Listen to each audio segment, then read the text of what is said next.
جڑاوالا کا واقعہ انتہائی افسوسناک اور ناقابل برداشت ہے۔ معاشرے کے کسی بھی طبقے کی طرف سے کسی کے خلاف، خصوصاً اقلیتوں کے خلاف عدم برداشت اور انتہا پسند رویے کے ایسے واقعات کی کوئی گنجائش نہیں۔ Army chief general Syed Asim Munir کا بڑا بیان سامنے آ گیا۔ راولپنڈی میں پاکستانی فوج کے سربراہ سید جنرل عاصم منیر نے ISPR کے سالانہ انٹرنشپ پروگرام کے شرکاء سے خطاب کرتے ہوئے کہا کہ پاکستان کے تمام شہری بلا تفریق مذہب، جنس، ذات یا عقیدہ کے برابر ہیں۔ انہوں نے زور دیا کہ کسی کو قانون ہاتھ میں لینے کی اجازت نہیں دی جائے گی اور ایسے جرائم کے مرتکب افراد کو انصاف کے کٹہرے میں لایا جائے گا۔ پاکستان کی فوج کے شعبہ تعلقات عامہ کی جانب سے جاری پریس ریلیز کے مطابق آرمی چیف نے ISPR کے سالانہ انٹرنشپ پروگرام کے شرکاء سے خطاب کیا، جس میں پاکستان بھر کے مختلف یونیورسٹیز کے 370 سے زائد طلباء نے شرکت کی۔ نوجوانوں سے خطاب کرتے ہوئے انہوں نے قومی ترقی میں نوجوانوں کے کردار پر زور دیا اور آرمی چیف نے کہا کہ نوجوان پاکستان کا مستقبل ہیں، جو ملک کے امن، ترقی اور خوشحالی میں بہت زیادہ کردار ادا کر سکتے ہیں۔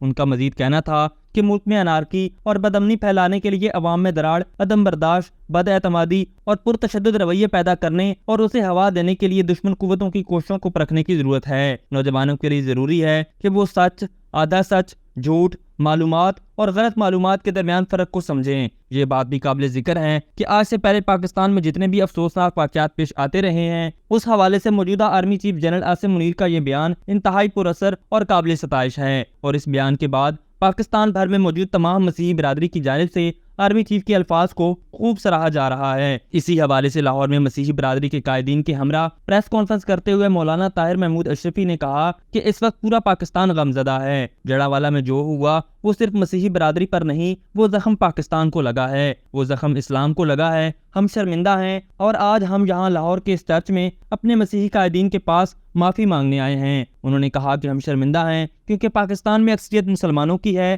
لیکن اس کا مطلب یہ نہیں کہ یہاں رہنے والے مسیحی، ہندو یا دیگر اقلیتوں سے جینے کا حق چھین لیا جائے۔ میں یہ کبھی عمل کرنے والوں سے پوچھنا چاہتا ہوں کہ یہ انہوں نے کس کو خوش کرنے کے لیے کیا، کیونکہ ہمارے پیارے نبی صلی اللہ علیہ وسلم نے تو اپنی مسجد میں نجران کی مسیحیوں کو عبادت کی اجازت دی تھی۔ یاد رہے کہ رواں ہفتے بدھ کے روز قرآن کی مبینہ بے حرمتی کے واقعے کے بعد مشتعل مظاہرین کی جانب سے مسیحی آبادی پر دعویٰ بول کر متعدد گرجا گھروں کو نظر آتش کر دیا گیا تھا، جبکہ کرسچین کالونی میں واقع مسیحی شہریوں کے گھروں کے علاوہ سرکاری عمارتوں میں توڑ پھوڑ بھی کی گئی تھی۔ حکومت پنجاب کی جانب سے جاری کردہ اعلامیہ کے مطابق قرآن کی مبینہ بے حرمتی کی خبریں سامنے آنے کے بعد جڑاوالا کے مختلف مقامات پر 5 سے 6 ہزار افراد پر مشتمل بڑا ہجوم شہر کے مختلف مقامات پر جمع ہوا اور انہوں نے مسیحی برادری کے مختلف علاقوں اور عمارتوں پر حملہ کرنے کی کوشش کی، جبکہ اس حوالے سے پنجاب حکومت نے اس واقعے کی تحقیقات کے لیے ایک اعلیٰ سطحی انکوائری کمیٹی کی تشکیل کا اعلان کیا تھا اور کہا تھا کہ یہ واقعہ پاکستان میں امن کی فضا کو خراب کرنے کی منظم سازش تھا، جس میں ملوث افراد کو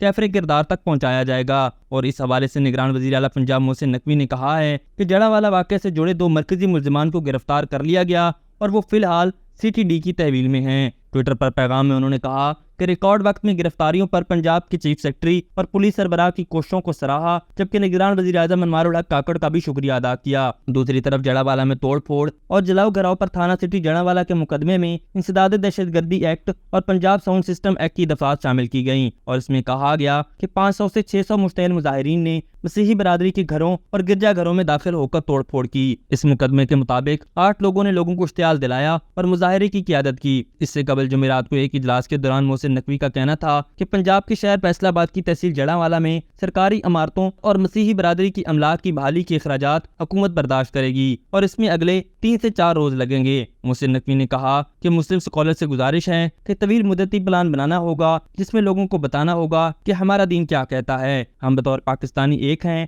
ہر قسم کی سازش کو ناکام بنائیں گے۔ انہوں نے زور دیتے ہوئے کہا کہ ان واقعات کی مذہب میں کوئی گنجائش نہیں۔